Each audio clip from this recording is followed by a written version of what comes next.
Over the course of my life, and particularly in my teens and my 20s, I had a lot of dates, some of which were great, some of which were not great, and everything in between. And today I'm going to tell you the story of the weirdest of all the dates that I ever went on. And I've had my share of strange ones where, maybe things didn't click the way that you anticipated them doing. And this is a prime example of that. So I've got to back the story up a bit. It happened after I had gotten out of the Army and I was just working a day job, actually a day and night job, because I was sometimes opening, sometimes closing, at Shakey's Pizza Restaurant, which I've talked about in another video as well. And, it was a decent enough job. I was living at home, making money, eating as much pizza and Mojo potatoes as I wanted. And I ran across this woman who I had previously dated in a certain way, but not really, back in high school. And so we, thought we would start up again, see where things led, so to speak. And just to give you a preview, where they led to was one of the strangest nights of my life, and never talking to her again. So now, back it up into high school. So she and I had been, friends and classmates, and would, sometimes flirt and stuff like that in these classes. And I'm not going to use any names because I don't want to give away people, just in case there's people who are watching and want to go into high school yearbooks or stuff like that. Suffice it to say, she was in my class, and I didn't have a car. I think she might have had a car. So she lived quite a ways from where I lived. Both of us lived in little kind of country towns, you could say, but not the same one. So far away that she was actually long distance to call. Back then, you had your phone area, and you could call certain area codes and certain numbers within those area codes, and it wouldn't be long distance, and you could talk as much as you want. And others, the bills would rack up quick. So I remember one time talking with her for about an hour, and my grandpa kept saying, "That's long distance." And then sure enough, it was a $10 bill that my mom got real upset with me about. In any case, we hung out a bit. We would do a few things here and there. But, the most romantic we ever got was taking walks and me putting my arm around her. And we didn't do any kissing or anything like that. So I was always wondering, well, what's going on? Is she actually attracted to me, interested in me? I think she's cute. She says that I am too. What's happening here?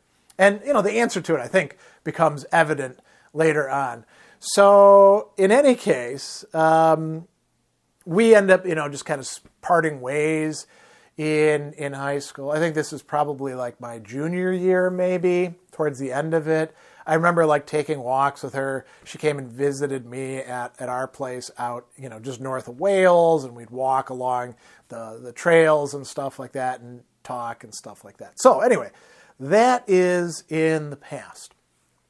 And when I get home from the Army, I find out from my mom that this girl, now woman, because we're all, adults at this point, made some inquiries about me. Never actually wrote me letters or anything in the Army, but she was interested in what was going on. I was like, oh, okay. I guess that kind of makes sense.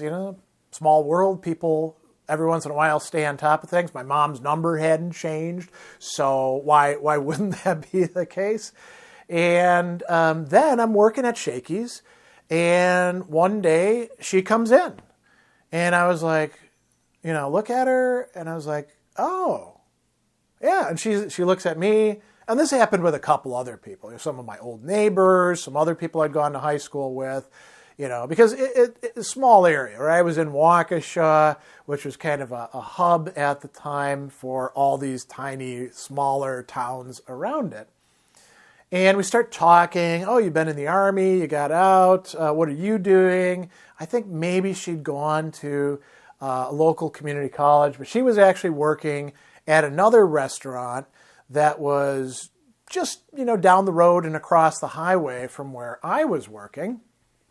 And so, we start chit-chatting again, and long story short, eventually we get to the point where we're like, maybe we should go out sometime, And now, people that I went to high school with, because I was one of the youngest people in my class. I graduated when I was 17. Around that time, they tended to be older than I was, and so they were 21. And you had to be 21 to go drinking, to go to bars and stuff like that. And I didn't have a fake ID. I just had my regular driver's license. And so, it was kind of dicey about which bars you could go to. Now, my very first date when I was 14 years old was actually in Milwaukee, and I went to a bar with a girl that I was on the date with. She was older, and, that sort of thing would be okay in Milwaukee, but out in the other places, kind of tough to do. So we're not going to go to a bar. What are we going to do? And she phones me and she's like, hey, would you like to go see a movie? And I was like, yeah, that sounds good. Movies are fine. Well, I just got to work, and then I'll get off work. I'll go home, take a shower, get dressed. We'll go and see a movie. That sounds like a lot of fun. So I'm there, and I remember, it's already 6 o'clock or something like that. And she pulls up, and she's in a car, but she's there with another woman. And I was like, what's going on here? So then she introduces me to her friend. Hey, this is so-and-so. We're really good friends. She wants to go see the movie too. Is that fine with you? And I was like, yeah, I guess so. I mean, this isn't quite the date I was thinking it was going to be, but yeah, okay, whatever. And her friend is not particularly good looking. She's not, it's not as if this woman was a knockout stunner or anything, but she's cute, she's fun and stuff like that. Her friend, I can't really get a read on, right? And so anyway, we're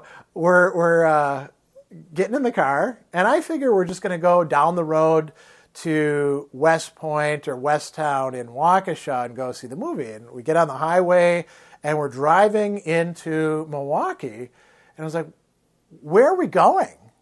And, my friend, the person that I dated before, she did almost all the talking. Her friend did the driving, hardly talked to me, hardly even looked at me. So she says, we're going downtown. We're going to go see a movie at the Oriental Theater. Don't worry, it's my treat. You're going to love it. It's a cool movie. We've wanted to see it for a while. And so, we're all just going to go down there, and that's what we're going to do. So I was like, oh, okay. I'm game for that, It's kind of fun to get out of Waukesha and go into the big city. So, we go downtown. We probably parked on Farwell, where I lived later on in the 1990s. And actually, this would be the early 90s. So before I went to college, this would be like this would be 1990, I think. So anyway, we end up going to this movie theater, and they buy the tickets, and it's a movie I've never heard of, which makes sense because the Oriental showed a lot of kind of artsy films and stuff like that, and I wasn't really up on that sort of thing. And it's called The Cook, the Thief, the Wife, and Her Lover. Now, if you've ever seen this movie, it's an amazing movie. It's really beautiful and well constructed. But if you're not kind of prepared for what's going on, it's a British crime film that's also, you could say, kind of a thriller and a revenge movie. And, it's so old that I don't have any problem giving you spoilers. There is a British mob boss who owns a restaurant, and the cook is the the executive chef of the place. And he's really, an amazing chef, and he runs the place. And there's all these beautiful shots of, the cooking processes and stuff like that. And he's a cool character. And the British mob boss is a pig. He's pretty disgusting and brutal and all of that. And then he has a wife. And his wife is somebody who is, living a kind of unhappy existence. He's actually quite abusive to her. But she's also, spending a lot of time in the restaurant. And the cook, the chef, actually likes her quite a bit. Not in a romantic way, but in a sort of, friendly way. Then there's the lover. And the lover is a man who comes in and eats by himself and always brings a book. And he just wants to have really good food. And, the mobster, the thief, will actually give this guy a hard time. But the wife begins to notice him, and she falls in love with him. And the cook arranges so that they can have their clandestine affair and have sex all over the restaurant and kitchen without the thief, the mobster, knowing what's going on. And eventually they go to his place, and he's actually got all these books everywhere. And they plan, she reveals how abusive her husband is to him. And if I remember right, they plan to escape and all that. But then the mobster finds out. And he has the man killed. And he's killed by taking his precious books and tearing out the pages and shoving them down his throat like a meal. So a pretty horrific way to kill him. And the wife finds her lover killed in this way, and she collaborates with the chef to get revenge. And what they do is they cook the gutted body of the lover. And this, she has him wheeled out. It's going to be a very special meal for her husband. They're going to reconcile, and they're not reconciling. And, she actually tells him, try the cock, where it's been, And if I remember right, he has a heart attack or something like that. And so it's a revenge. But, of course, she can't have the happiness because her lover's been killed. So, this is a pretty out there kind of movie, right? So I'm sitting there in the theater, and we got popcorn and drinks and stuff like that.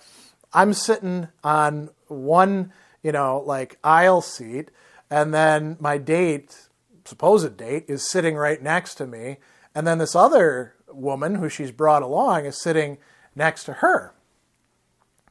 And I'm getting kind of weird signals. I'm watching the movie, and it's got these very graphic sex scenes in it and stuff like that. And I'm like, is she trying to give me some hint about something? I'm kind of dense at the time too. I don't know how to figure these things out. But she's also she's putting her hand on my lap and stuff like that. And I remember at one point, taking my arm and putting it around her, and her friend looking over and being kind of, sneering at me and not real happy about that. And I was like, what's going on here? I don't get this. So anyway, the movie comes to an end, and we all get up, and they're like, what'd you think of the movie? I was like, wow, that's really something, That's quite a movie. And then they were like, okay, so let's go to a party. And I was like, where? And they're like, well, we're going to go to this bar, and, we're going to meet some people there. And I was like, I'm thinking to myself, this isn't much of a date, is it? I mean, am I being vetted or something? A chaperoned? Is her friend there to make sure that I don't overstep any bounds? Or what the hell's going on with this, right? And I was like, well, I don't know if I can get into the bars. I've just got my ID, my driver's license, and it's it says that I'm 20. So how is that going to work? And they're like, oh yeah, that's probably not going to work. We'll just drive you home. And I was like, all right. Well, at least they're not just dumping me here in Milwaukee. And we drive home, and they drop me off. And, her friend, again, doesn't say jack to me at all. And this woman who I'm supposedly on a date with is like, all right, well, we'll see ya. And I was like, what the hell just happened here? Was this actually a date? Now, it's very interesting because my wife, who went to high school with me, and there's a lot of people that we know in common, actually knows both of these people. And as it turned out, that friend was, even way back then, a lesbian or bisexual, but eventually gravitated to become lesbian. And her take on it, actually, after hearing about this crazy date, was that they wanted to go into Milwaukee, into what at that time was kind of a dangerous neighborhood, and they wanted to bring a guy along, because back then I was, as tall as I am, 6'3". I was just, recently out of the Army, so I was pretty fit. I was about 190 pounds, all bone and muscle, and looked, kind of tough and stuff like that. So, I would make a great chaperone myself for these two, who were maybe friends or maybe lovers. Who knows what was going on with them, because nobody ever told me. Right? And so they were like, yeah, we'll ask this kind of smart but also kind of dumb guy along, who's pretty big and scary looking, and that way nobody will bother us in the downtown and Upper East Side of Milwaukee. We can go see this movie that we want to see, and then maybe we can go to a bar, and he'll be there as well for that. But he'll just be there, as essentially security. And now looking back on it, I think, I don't know 100% that was the case, but I think my wife is probably right, that was what was going on. And that's the last that I ever saw of that woman who, had asked me out on this date. So, if I ever run into her, I suppose I could ask, but the odds of that are pretty low. But pretty weird experience, isn't it? And so I thought, people have said maybe I should do some Sadler stories about all of that sort of, romantic life things in my past. So that's one. I'm throwing people a bone. The people have been asking about it. The weirdest date I've ever been on, which may or may not have actually been a date.